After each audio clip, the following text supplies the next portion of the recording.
Bom, galera, eu sou o Cássio Zen, @CássioZen no Twitter, GitHub, o que quer que seja.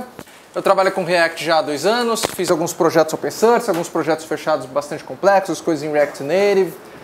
E eu escrevi um livro para o React, publicado pela editora Apress. E eu vou falar sobre mutabilidade, que não tem necessariamente a ver com React, mas tem tudo a ver, é um assunto de JavaScript, mas tem tudo a ver com React e com o ecossistema de React. Então, brincando com essa história de que a apresentação tem que ser em 7 minutos, eu vou dar a definição de imutabilidade em 7 segundos. Então vamos lá. Relógio na tela. Mutabilidade, que é o tradicional, é tipo save. E imutabilidade é tipo save as. Então é isso aí. Obrigado, galera. Então, vamos lá. Para explicar, óbvio que isso é uma simplificação, e para explicar um pouco melhor o que eu quero dizer com isso, eu vou mostrar um pouco de código. Então eu tenho lá uma variável, eu estou usando ES6, então let é basicamente a mesma coisa que var.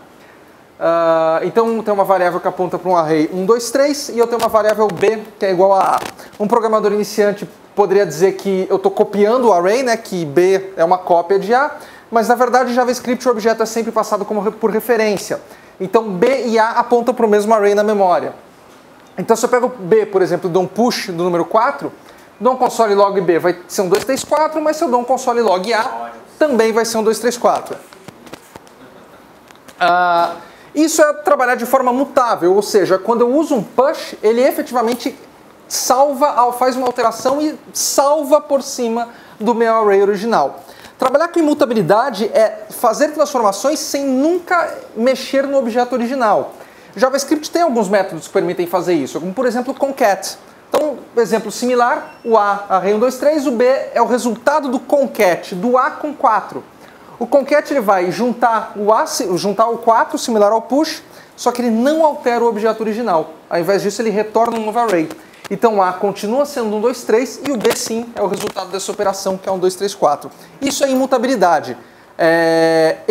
Fazer uma operação em objeto sem editar o objeto original, sempre retornando um novo objeto no lugar. Em JavaScript eu também consigo trabalhar com imutabilidade em objetos, usando, por exemplo, o Object-Assign. Então, eu tenho um objeto me, que tem umas propriedades e uns valores, e o objeto you é uma cópia do objeto me.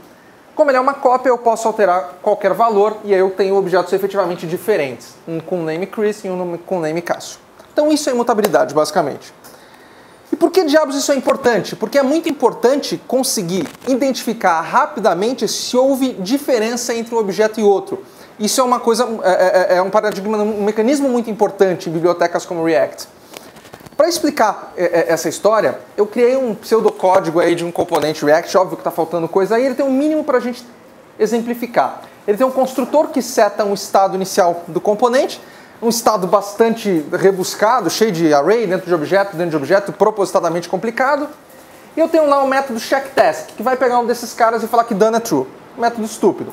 Só que ele está fazendo isso de forma mutável, ou seja, ele está transformando o objeto original. Então se eu chamo esse checkTask com qualquer índice, se tivesse uma forma de eu testar se o objeto estado anterior a essa chamada de método e posterior a essa chamada de método, se eu testar se os dois são idênticos, sim, os dois são idênticos, porque os dois apontam para o mesmo objeto na memória, e eu editei o mesmo objeto na memória. Se eu trocasse isso para dar um retorno de forma imutável, então transformei aqui, não precisa se concentrar muito nesse código, eu vou entrar em detalhes nele daqui a pouco, mas o fato é que agora ele está pegando o estado e gerando um outro objeto transformado, ao invés de editar o objeto na memória. Se eu fizer um teste agora e comparar o estado antigo com o estado novo, eu vou ver com uma simples comparação de objetos que o objeto mudou. Então isso é uma forma muito barata de checar se existe alguma mudança, se alguma mudança foi feita no objeto.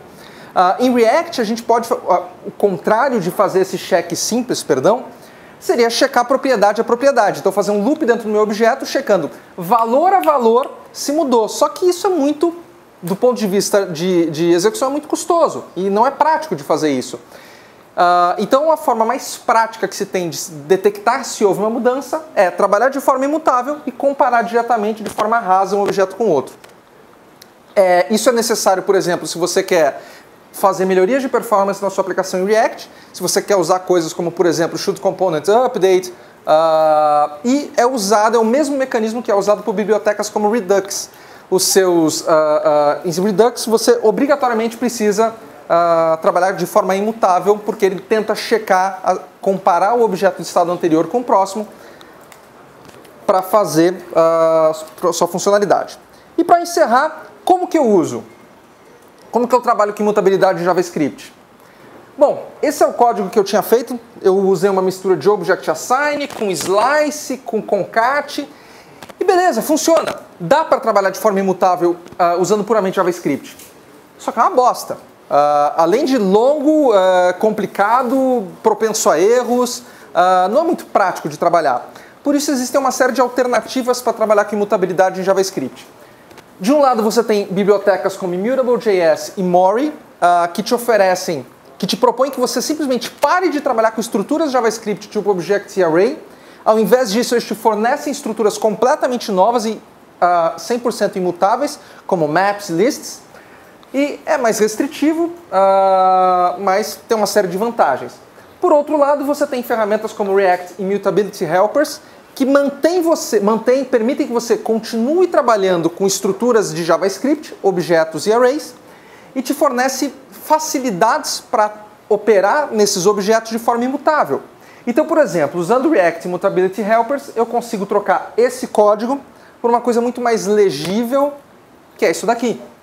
Eu uso update no objeto atual e eu falo que dentro de project tasks, no índice desejado, eu quero trocar o done por true.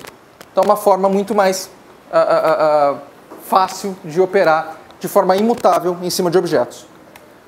Ufa, é isso.